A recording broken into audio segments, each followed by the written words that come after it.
뭐랑 비슷하다? 이거랑 비슷하다. 자료가 너무 부족해. 뭐 하나 이렇게 머리카락 튀어나가도 야 전체 댕기머리 여기 있잖아. 정보 빠진 거 아니야? 머리카락 빠진 거 아니야? 댕기머리 그대로 가. 약간 이런 느낌으로 간다는 거죠. 그러니까 노이즈가 굉장히 강하다라는 거지. 네 여러분 반갑습니다. 에러입니다.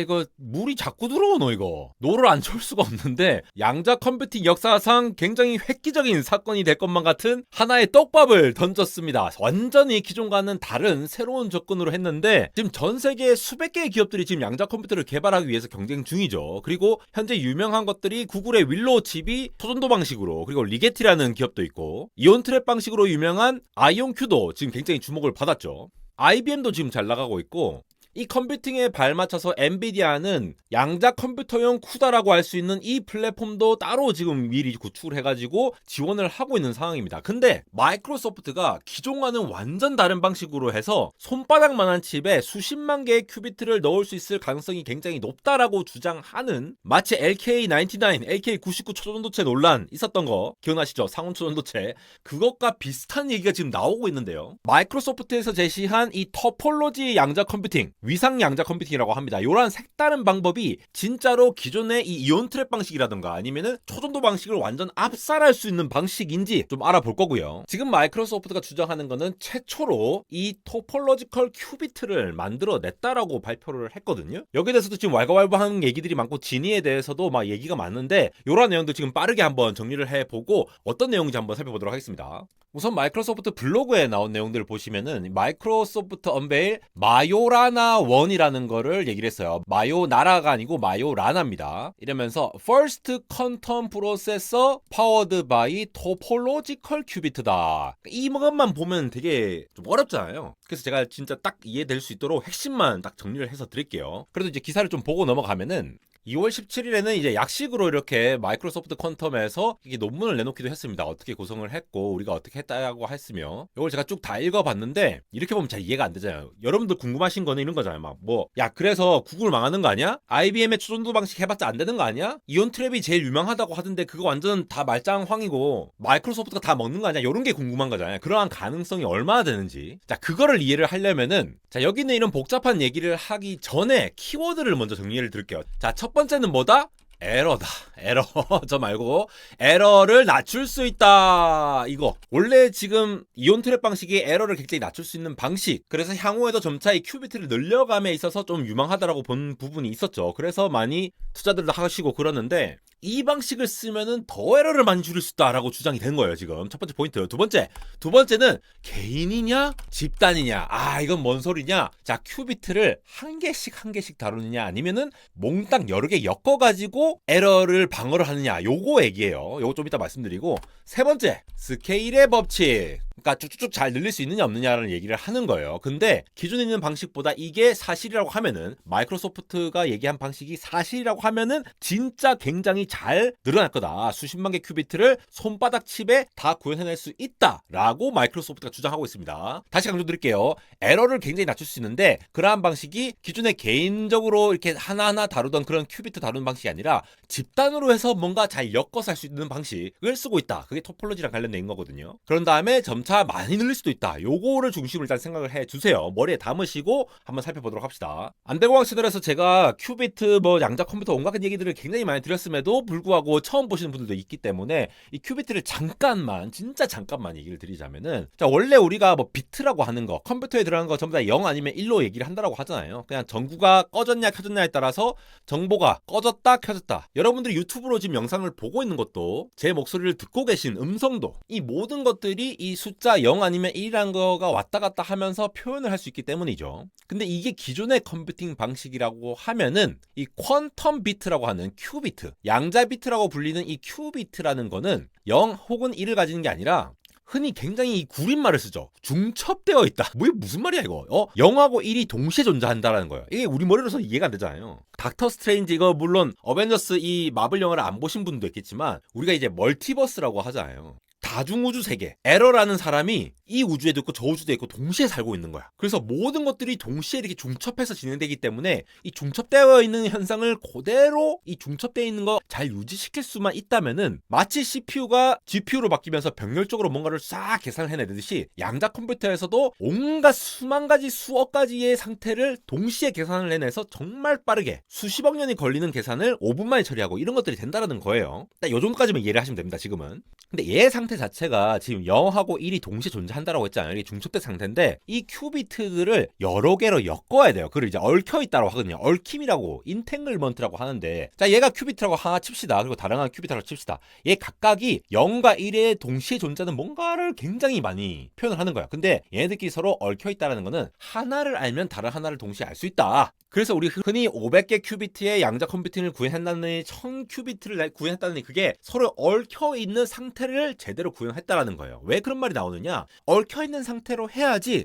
뭐 암호도 풀 수 있고 뭐 쇼 알고리즘이라든가 이런 이제 양자 알고리즘 같은 것들이 있어요. 이제 굉장히 계산을 빠르게 가능하게 하는 그런 특정한 수학적인 어떤 것들이 있는데, 근데 이 얽혀 있는 것들이 제대로 잘 안 얽히면은 에러가 발생합니다. 그래서 에러가 발생하면은 얘네들이 계산이 잘 안 돼요. 그냥 망가져요. 즉 양자 중첩 상태가 어떤 이제 잡음이 낀다거나 그냥 관측만 한다거나 어쨌든 이런 굉장히 그 예민한 애, 엄청 민감한 애예요. 그래서 조금만 건드려도 이 얽혀 있는 상태가 그냥 깨지기 때문에 에러가 잘 발생해서 계산을 하고 싶어도 계산이 안 된다라는 거예요. 근데 이 기존의 아이온큐의 이온 트랩 방식이라고 하는 거는 우리가 흔히 이제 전기장이라고 하죠. 이온이죠. 우리 이온은요. 포카리, 스웨트, 이온. 이온들이 이제 전하를 결국 띠고 있는 거거든요. 원자가 전하를 끼고 있는 건데 얘들을 일정한 위치에 가다 놓고, 이온 트랩이잖아요.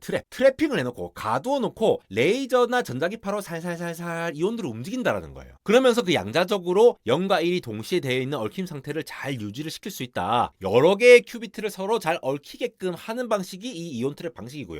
자세한 설명은 앞서 안델공학 이온 트랩 이렇게 찾아보시면 나옵니다. 아이온큐라든가. 혹은 구글에서도 이 퀀텀 칩을 만들어냈죠. 윌로우라고. 얘네들은 초전도 방식이라고 하는데 굉장히 극저온에서 거의 뭐 영하 270도 막 이런 데서 엄청나게 거의 아무것도 안 움직이게끔 만들려고 하는 거예요. 원자가 너무 추워서 아무 에너지가 없어서 거의 안 움직여야지만이 이 양자의 얽힘이 상태가 유지가 되기 때문에. 그래서 이거를 초전도 방식이라고 하는데, 이 초전도 방식이라고 하는 것이 이온 트랩 방식, 이 이온들을 컨트롤하는 방식보다 에러가 훨씬 더 많이 발생해요. 근데 여기서 얘기를 한 거는 양자 오류 정정이라고 하는 이 큐비트들을 굉장히 많이 만들어 가지고 걔네들을 이용해서 원래 우리가 지키고자 하는, 연산을 하고자 하는 그런 큐비트들을 에러가 만약에 발생을 하더라도 고칠 수 있는 것들을 짝짝짝 반영을 했더니 에러가 굉장히 많이 줄어서 안정적으로 되더라 라고 하는 얘기예요. 그래서 이온 트랩 방식이라고 하는 거는 얘네들은 일단 뭔가 안정적이야. 에러가 낮아. 이게 이온 트랩 방식이고, 근데 대신 좀 느려요. 이온들을 컨트롤하고 레이저로 뭐 전기장으로 이렇게 막 이렇게 살살살살 이렇게 해야 되는 것들이 컨트롤하기가 쉽지가 않기 때문에 얘네들을 움직이고 안정적으로 유지를 한다라는 거에서 좀 느리다라는 단점이 있죠. 이게 장점이고 이게 단점이라고 하면은 대표적으로 아이온큐라는 기업이 있죠. 그 다음에 초전도 방식.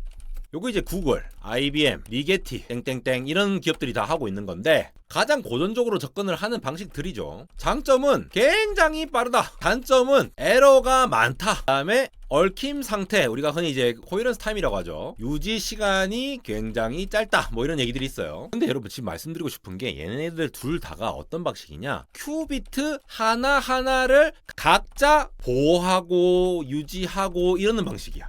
근데 이번에 이 마이크로소프트 방식은 집단으로, 아까 제가 뭐랬어요? 개인이 아니라 집단이라고 했죠. 집단적으로 뭔가 같이 야 우리는 함께 다 같이 움직여, 우리는 똑같은 상태로 있을 거야 라고 하는 어떤 규칙으로 잘 맹글어 가지고 에러를 낮출 수 있다는 겁니다. 지금부터 이제 이 얘기를 해볼게요. 자, 이 사람 아십니까? 자, 이 사람이 에토르 마요라나라고 하는 이탈리아 천재 물리학자예요. 이분이 약 한 85년 전, 90년 전에 이미 실종을 했어요. 이게 이제 사망 날짜가 나오는 경우도 있는데 보통 이제 그냥 어떻게 실종된지 몰라요. 그래서 이 사람이 뭔가를 발견했는데, 자 지금부터 하는 얘기는 뭐냐면은 마이크로소프트가 쓴 방식이 이온을 활용한 방식도 아니고 초전도체를 활용한 방식도 아니에요. 물론 초전도로 이렇게 낮추긴 하는데 새로운 소재를 이용을 했단 말이에요. 그 소재라고 하는 것이 이 사람이 입자이자 반입자의 특성을 가지는 페르미온이라고 하는 어떤 거를 예측을 했습니다. 아, 이런 게 있을 거야. 자, 자세히는 안 파고 들어가겠습니다. 저도 헷갈려요 맨날. 그래서 요거 중요한 게 아니고 어쨌든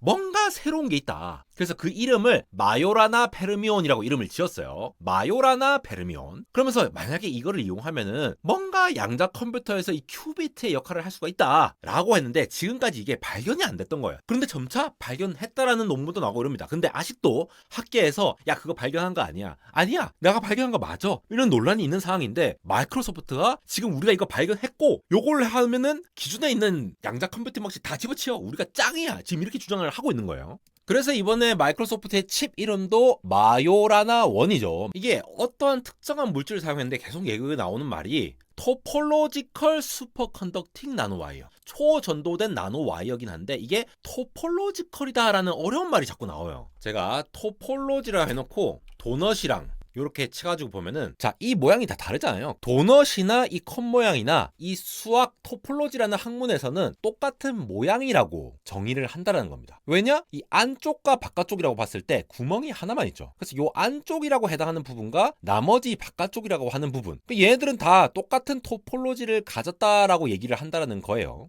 그러니까 우리가 구멍이 나 있는 상태에서 아무리 반죽을 막 이렇게 저렇게 막 움직여도 얘 움푹 파였다 하더라도 모양이 바뀌는 거 아니잖아요. 재미있는 수학 시간 끝났고 지금 토폴로지컬 큐비트를 구현을 했다라고 얘기를 하는데 여기서 왜 토폴로지컬이라는 말을 하느냐?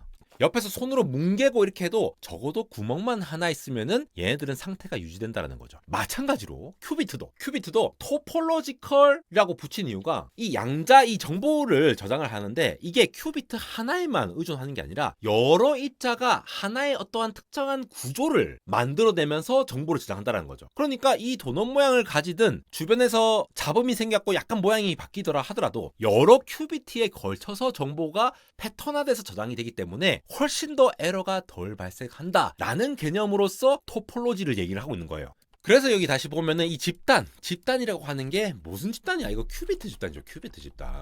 큐비트 집단으로 해서 얘가 도넛이건 무슨 뭐 컵 모양이건 아무리 뭉개도 얘네들의 위상 토폴로지라는 거는 즉 우리가 담고 있는 정보라는 거는 앵간하면 잘 안 바뀐다. 아예 그 구멍을 막 뜯어내지 않는 이상은 정보 자체가 여러 개의 큐비트에 의해서 들어간다는 거죠. 이온 트랩이라든가 초전도 방식 이런 것들 다 하나하나의 큐비트를 관리를 하는 느낌이 있고 초전도 방식에서도 퀀텀 에러 커렉션 그러니까 양자 오류 정정을 하려고 해도 각각의 큐비트들을 위해서 추가적으로 페리티를 생성하는 방식이기 때문에 여러 개의 정보를 뿌렸다라고 할 수도 있지만도 이렇게 애초에 원천적으로 태생적으로 얘네들은 에러에 덜 민감하다라고 볼 수가 있겠죠. 그렇다 보니까 이 스케일의 법칙 원래는 이 이온 트랩 방식이건 초전도 방식이건 전부 다 흔히 퀀텀 에러 커렉션 양자 에러 정정 혹은 오류 정정이라고 하는 이러한 회로를 막 넣어야 돼. 엄청나게. 왜? 에러를 고쳐야 되니까. 근데 또 얘들도 뭐 컨트롤 하려고 하면 특정 아키텍처 필요하고 막 이런 것들인데 얘네들은 그냥 애초에 전부 다 이러한 토폴로지적으로 여러 큐비트를 향해서 담아냈기 때문에 만약에 이거를 계속 수천 개, 수만 개, 수십만 개 이렇게 늘리는 상황에서도 애초에 에러가 굉장히 낮은 상태에서 굉장히 많이 늘릴 수 있을 가능성이 높다. 라고 하는 것이 마이크로소프트의 지금 주장인 거예요. 하나하나 다루고 얘네들 다루려면 또 뭐 퀀텀 에러 커렉션 이 회로 실제로 이 회로를 만들어야 되니까 복잡할 텐데 얘는 그냥 큐비트 전체 집단에 대해서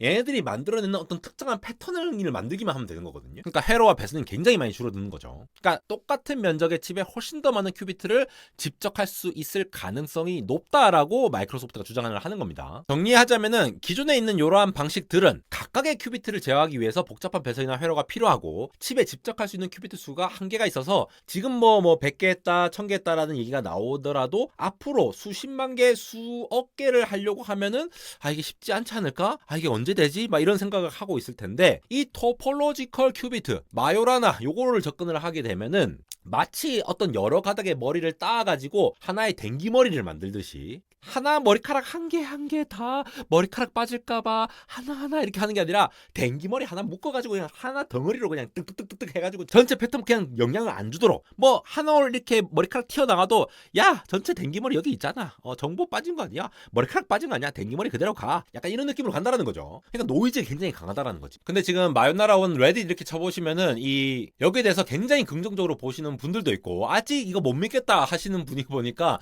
거의 뭐 지금 이 LK99랑 비슷한 상황이에요.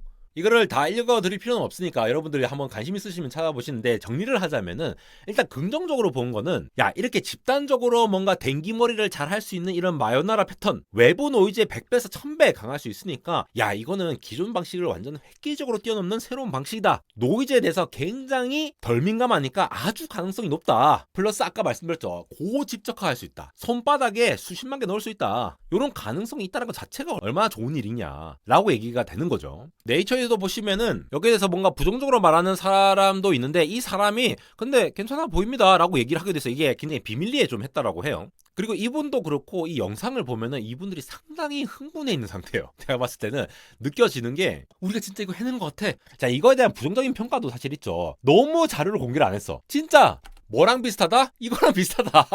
자료가 너무 부족해. 증명을 해야 되는데 논문 자료가 너무 안 나왔다. 지금 실험적인 증거가 부족하고, 이미 이 마요라나라고 하는 이 입자가 실제로 존재한다라는 거에 대해서 논란이 지금 많아요, 학계에서. 근데 아직 결정적인 증거가 안 나왔다라는 거죠. LK99도 지금 비슷하잖아요. 그래서 기존의 이 나노 와이어 구조를 갖고 극초원에서 강한 자기장으로 해가지고 까다로운 조건 하에서 안정적으로 제작하고 제어하는 기술이 있는가에 대한 질문도 던지고 있어요. 실제로 너네 제대로 만든 거 맞냐라는 의심을 하고 있는 거죠. 그리고 지금 얘기하는 그 스케일링에 대한 얘기 있잖아요. 앞으로 쭉쭉쭉 늘어날 거야 라고 하는 얘기가 너네가 생각하는 것만큼 잘 안 될걸? 또 그거 늘리다 보면 또 문제 생길 거라고 하는 시각도 있다라는 거죠. 근데 개별적으로 하나하나 이렇게 불안하게 쌓아가는 방식보다는 뭔가 크게 가면은 확 늘릴 수 있을 느낌이 있다. 약간 이런 것까지는 인정하는 것 같은데, 자세한 거는 조금 더 뒤벼봐야 된다 라고 하는 얘기들이 굉장히 많은 상황입니다. 그리고 이렇게 호드갑 들 거 있냐? 앞으로도 한참 남았다는 얘기도 많고요. 자, 영상 조회수가 더 나오면은 이 나노와이어와 이 초전도체 그 위에 붙인 구조 이런 것들 더 설명드릴 추가 영상을 만들까 말까 지금 사실 고민이에요. 이게 만들어도 사실 별로 안 볼 것 같아갖고.